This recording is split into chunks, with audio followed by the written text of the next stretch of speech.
Tan. Bukan. Apa?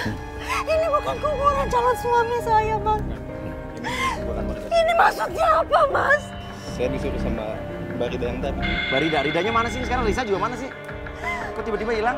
Disuruh sama Rida. Sebenarnya nggak mau, cuman... Oke, Tan masih hidup apa tidak saya bilang? Tan sebenarnya masih hidup. Masih hidup? Masih Oke, hidup. kamu tenang. Astagfirullah. Masih hidup. Sekarang Tan di mana? Kalau tanya sebenarnya saya nggak tahu, tapi saya bisa ngasih salah satu alamat yang bisa mungkin nunjukin di mana ada Tan. Oh, tapi itu alamatnya Tan apa bukan? Bukan. Itu alamat siapa? Itu salah satu korbannya.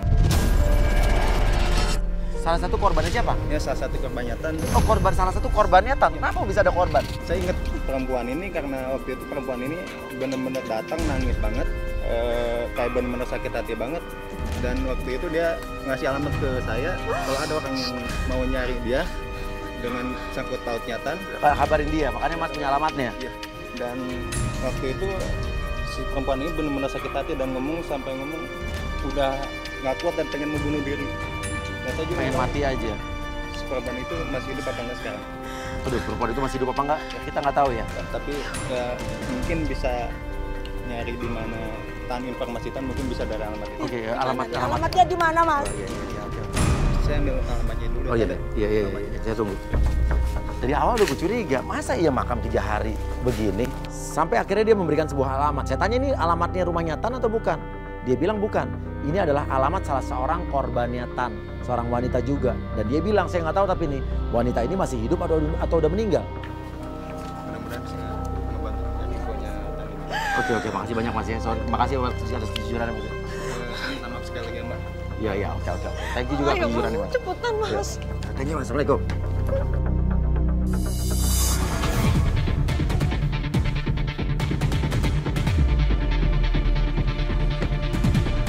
Gue terus ikutin Rida sampai Rida di situ berhenti dan ketemu sama cowok yang gak gue kenal.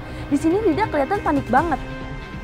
Gue mencoba mendekat dan ternyata obrolan dia yang bikin gue kaget. Yanti dari kampung. Apa lagi Mas?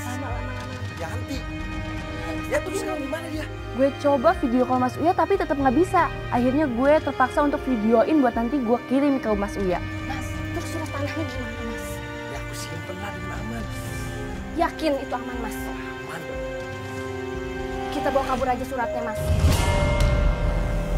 Pas ternyata gue denger obrolannya, sumpah di situ gue kaget banget. Kita bawa kabur juga. Nanti aku ketemu Mas Tan. Aku bakalan buat 1000 alasan. Biar kita nggak ketahuan. Yakin itu? Tan percaya. Terus kalau kita ditangkap polisi gimana? Enggak. Itu Tan pasti percaya.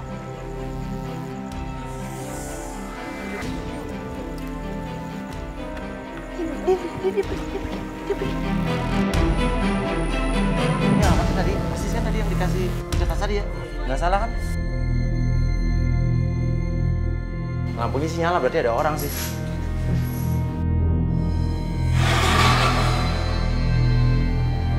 Kosong sih, nggak ada orang ya.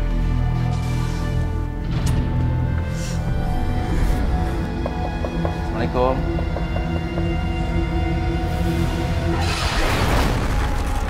Astagfirullahaladzim.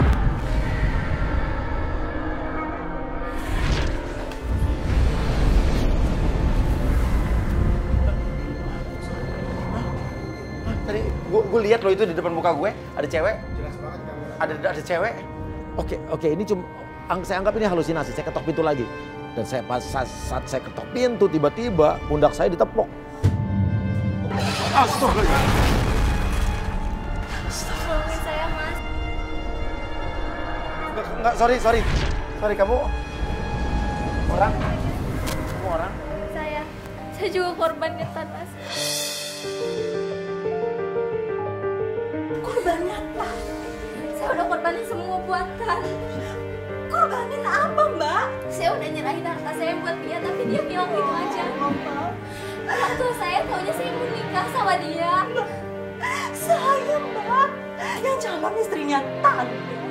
Saya juga sama, saya korban Tan, Mbak.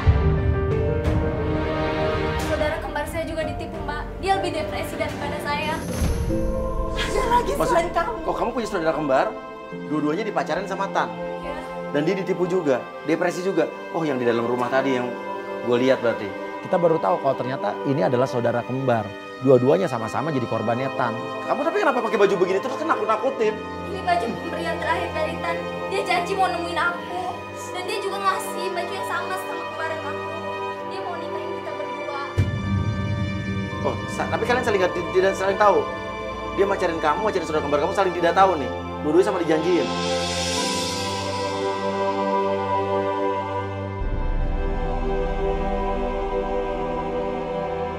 Mas Surya, tolong, saya depresi banget. Saya pengen bilang sama Mbak ini tapi saya nggak tahu gimana caranya. Makanya kamu ngikutin dia terus.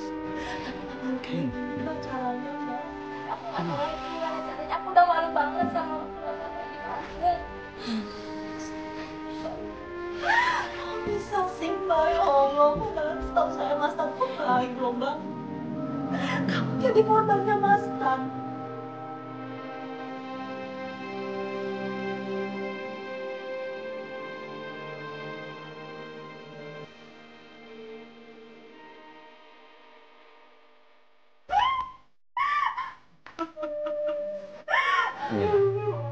Akibat korban keplayboyannya Tan, akhirnya ada yang jadi korban seperti ini.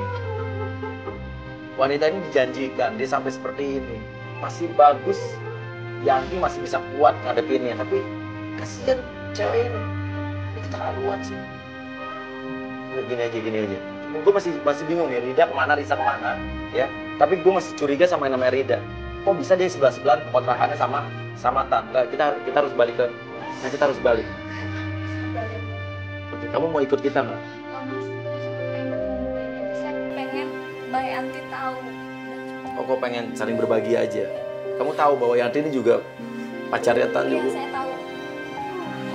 Ya udah. Tunggu, maaf. Kalau kamu dari tadi ada di kuburan di makam, itu kamu berarti ya? Kamu lari tadi.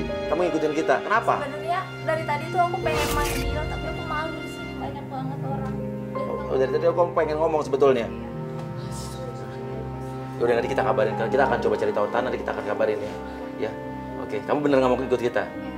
Nggak mau ikut kita? Yang tenang ya Mbak. Yang sabar ya. Ikut aja Mbak.